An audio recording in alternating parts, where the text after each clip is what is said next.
Welcome to Epic Recovery, where we embark on the transformative journey of self-discovery and personal growth. Join us as we unlock the secrets to genuine recovery, embracing our infinite possibilities, and forging an extraordinary life filled with purpose and profound meaning. Epic Recovery starts now. Hello, Epic people. Welcome. Welcome back.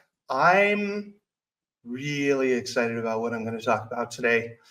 I was talking to a friend of mine yesterday, and we were talking about, she asked me about epic recovery, and we were talking about it, how I see a huge difference between just being sober and being in recovery, and there are specific things to do to get into recovery and how much more difficult it is. And she said, "Is that just recovery from addictions?" And I said, well, actually, no. This is people who are in recovery from whatever they're in recovery from, whether it was, a physically or sexually abusive relationship, whether it was growing up in an alcoholic or an abusive family, whether it's having a family member or a friend who's an addict or an alcoholic, having some trauma in your life, whether it's a disease or, something in your childhood, adolescence, or even adulthood, some type of a trauma. We're all, I believe that we're all in recovery from something. We all are. And whatever that thing is, I believe it's important to address it and not sweep it under the rug, not pretend like it doesn't exist, not saying, oh, that happened years ago, that doesn't affect me anymore, because most likely it does. Unless you've actively done the work in order to overcome whatever that trauma or recovery scenario is, recovery doesn't just happen. It takes work, and it's hard, and it's scary, and it brings up all those old emotions again, and oh, it hurts all over again. And it's sad, and it's, when I started dealing with this stuff and I started journaling about it, I felt like, oh my God, I'm going to be a blubbering mess. I'm going to be walking in the world like a pile of jello with every little thing is going to be sensitive and hurt. And you know what? For a while, it did. I like to draw the analogy that it's kind of like when a snake sheds its skin. The older skin is well developed, and the snake can go over pebbles and hard ground, and the old skin just glides right over. But the new skin is kind of sensitive, and maybe those pebbles hurt a little bit. I mean, I don't know if I've ever been a snake, but I'm imagining that the sensitive skin, as it's going over the pebbles, it kind of hurts a little bit. So as you're shedding that old skin and you're letting the new skin become who you are, it's hurtful and it's scary, and you wonder, oh my God, is that new skin going to ever get hardened? It does. It does. We learn to heal, and healing happens sometimes when it's a festering wound. Sometimes you have to open it up again before the healing can really begin. Do the work. It's so worth it. And no matter what you're in recovery from, by opening it back up and looking at it, you're going to heal. Here's my thought behind this whole thing. This is my philosophy. If you survived this once as a child or an adolescent or even as an adult, if you went through the actual situation and you survived that, you can survive anything. That's how I look at my recovery. That first few years of sobriety were excruciating. But I know that if I can go through that, there's nothing that life can throw at me that I'm not going to be able to handle sober or handle with grace and dignity. Might take me a while to get there, but I'll get there, depending on this situation. But it's a knowing. It's not, oh, I think I'll be all right. No, I know I'll be all right. So whether it's a health issue, whether it's a past trauma, whether it's addiction, whether it's someone else's addiction, working on it and walking through it is going to help heal. And there are a lot of ways to do it. Therapy helps, coaching helps. If you're looking for a coach, that understands this, I would be more than happy to help you out. Journaling really helps. Finding a safe spot, finding some type of activity that you really enjoy. I met a woman a couple weeks ago, and her thing is rollerblading. When she talks about rollerblading, she just lights up. You can see the light of the universe in her eyes when she talks about rollerblading. And that's part of her healing, is to do that. So find your thing. Mine, my drums. God, I remember going through tough times, and I would sit behind my drums and let that anger just kind of get out of me. And then I go sit and I journal, and then I go to a meeting, and I would do all these things to help with the healing. And I started healing. And it took me a long time. I mean, I don't know if I was really in recovery till probably 5 years into it. I was still a really cocky kid, very egotistical, because again, I believe that people with that big ego, hey, look at me, they put up this shield like everything is all right, because on the inside, they feel like they're a piece of crap. And that's what I did. That's why, my book is called Becoming Your Own BFF, because for so long, I treated myself like my own worst bully. Oh my God, you're such a loser. I can't believe you did that. Oh, look at you. You got a C on that test. Oh, no wonder she said she doesn't want to go out with you. Who'd want to go out with you? I mean, everything was like, bah, bah, bah. That bully was just talking to me. And then after I started doing my work and I read Way of the Peaceful Warrior and books by Wayne Dyer and Illusions by Richard Bach, and I started journaling and therapy and all those things, I started realizing, you know what? I'm a really good guy. And I am very emotionally sensitive, but I want to learn how to really grasp this stuff. So my recovery journey began, and it was not easy. And it was not easy looking at the fact that I grew up with severe ADD, and everybody kept telling me, my parents, my teachers, this was a trauma for me. Randy, you're so smart. Why can't you get your work done?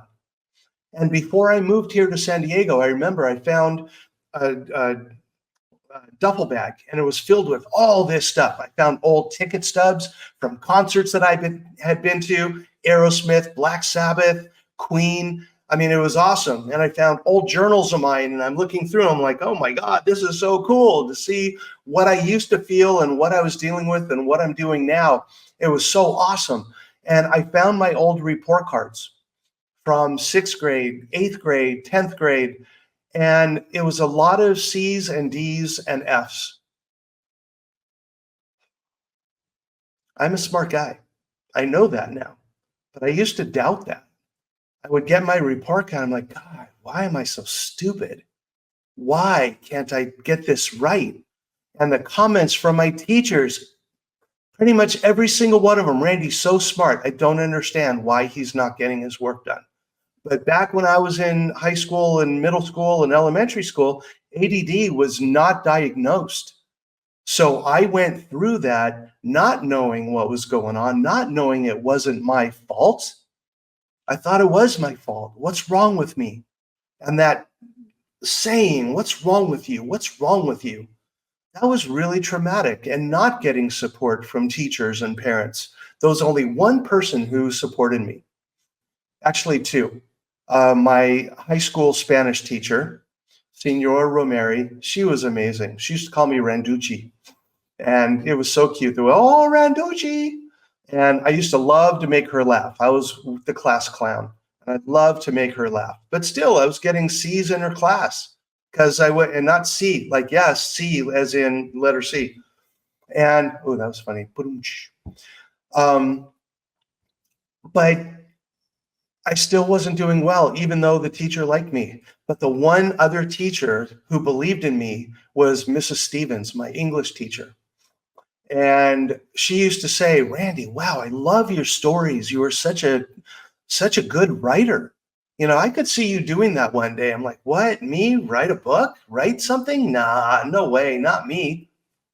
Now I have 3 books. Oh, and I'm about to start on my 4th. Oh my God, I'm so excited about this. But that recovery process is what got me to this place, walking through the hardship, realizing that when I saw those report cards, I see them now, and it brought back all of that pain and that shame that I felt for not being good enough, for not being able to get good grades, even though I was supposedly this really smart person. And I kept my journals and I kept my ticket stubs, but I threw away the report cards. I don't need to be reminded of that. It's a trauma in my life. And I let it go and I threw it away. And they're back in Orlando somewhere. I did recycle them because they're paper. So I did that. And yeah, but I don't want to hold on to that. I don't need to be reminded because it's a trauma for me.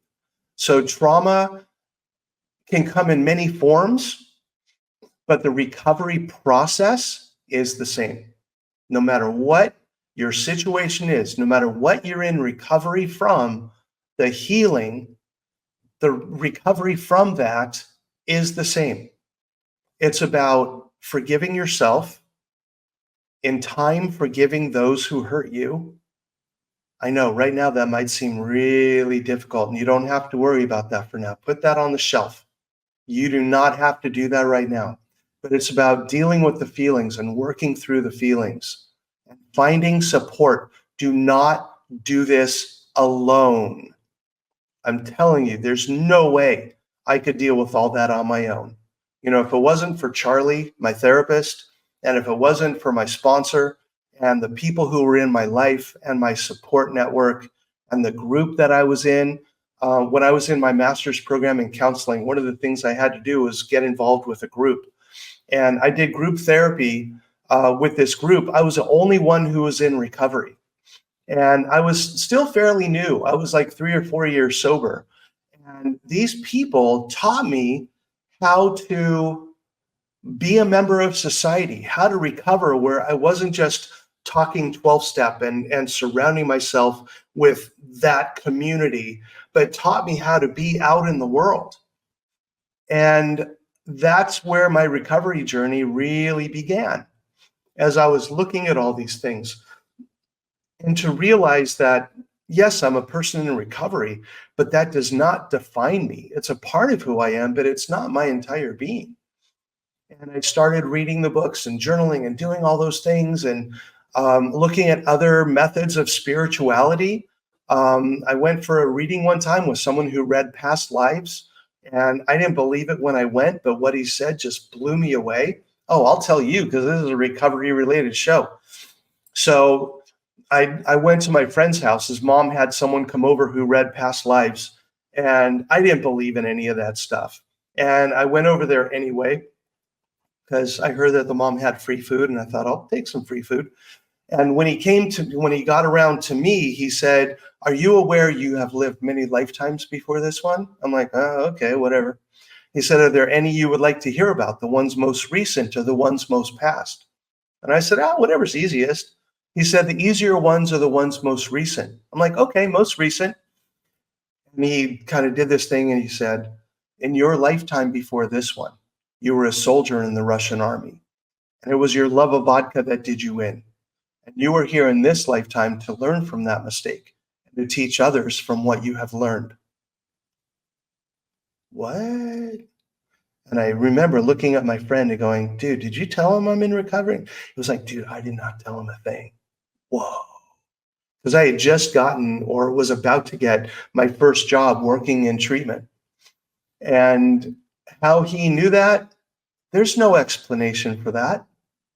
It's just the way the universe works. And I believe that when we are stuck in the pain of the past, the universe keeps giving us painful things in order to reinforce that.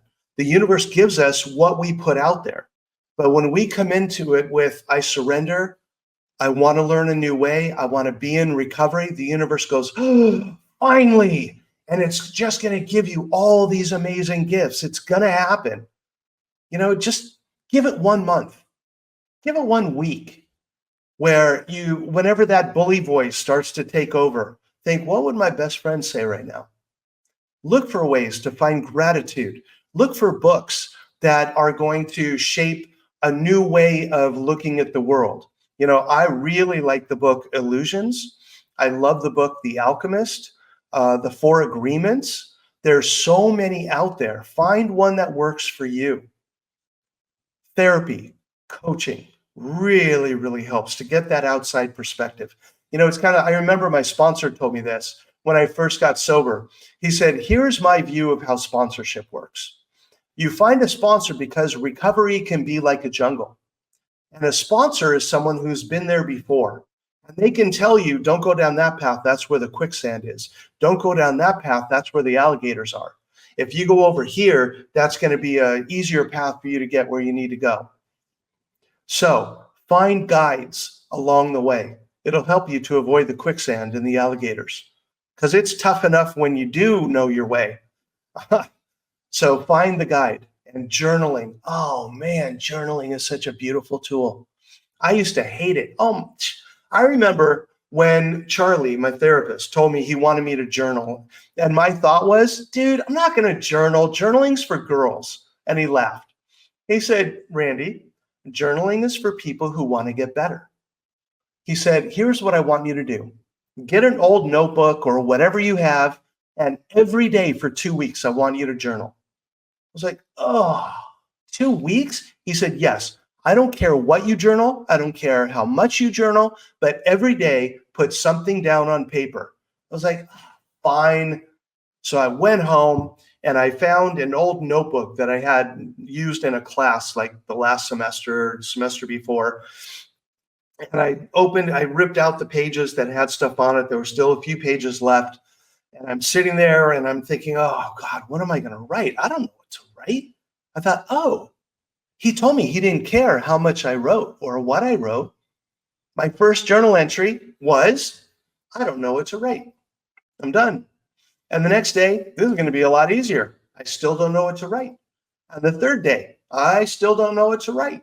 And the fourth day, I still don't know what to write. And I'm really pissed off at Charlie for making me do this.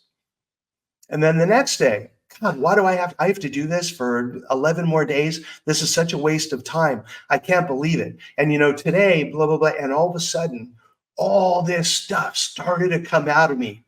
And to be honest, I don't remember if it happened on day 4, day 8. I don't know, because this was like 40 years ago. So I don't truly remember, but I remember somewhere in that 2 weeks, all this stuff started pouring out of me. And it's funny, the journals that I have, I kept the journals from back there. And I read back on what I went through and what I dealt with and the feelings that I had. And it brings it back. I've read journal entries and they make me cry all over again. One of them, I love sharing this. This one cracks me up. I had a journal entry one time and I read it. And the journal entry was, I can't believe Miriam broke up with me. I thought she was the one. I thought I was going to be with her the rest of my life. She's just so amazing and such an incredible woman. I don't know what I did. I don't know why she broke up with me, but I don't think I'm ever going to find love again. And I'm reading this and it was so sad and all of my feelings had poured out of me. And I finished and I was like, oh my God, I was so hurt.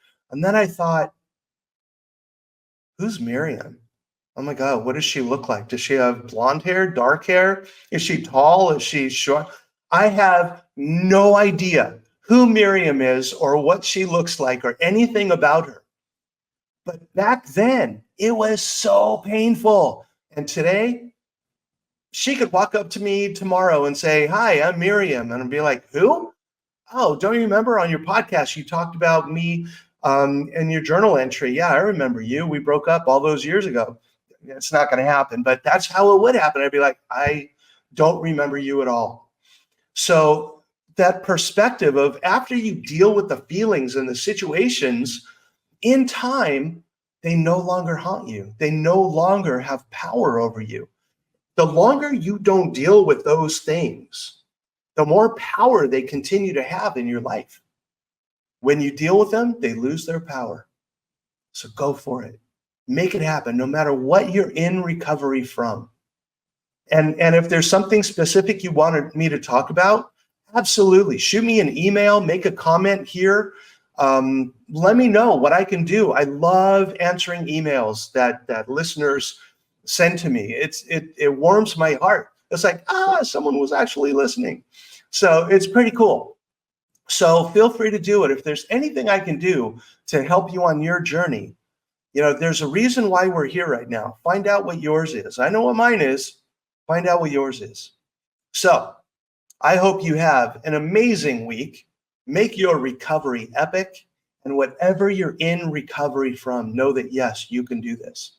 Find the support, gather the tools, put them in your toolbox, and you're going to be blown away at what life is going to have to offer you.